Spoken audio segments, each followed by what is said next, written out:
Okay, another no heat call. Look how loud this is. We'll find out what's going on. Not even turning on, but making a loud ass noise.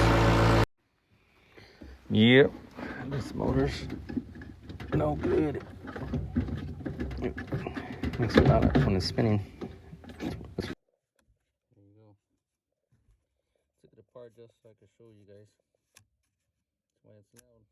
Missing some teeth. I found one inside this pipe. I'll probably have to see if I can disconnect that somehow. Or not, just stick something in there. See if I can find the rest of the teeth. But there you go.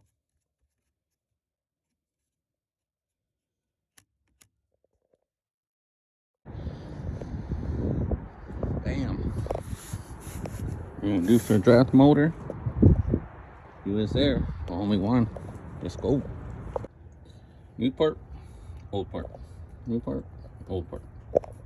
Should be easy to change. There we go.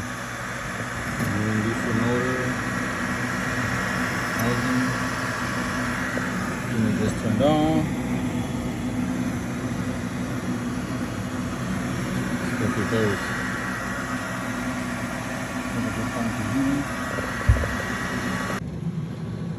There you go. It's up and running. Sweat repair, seating and cooling.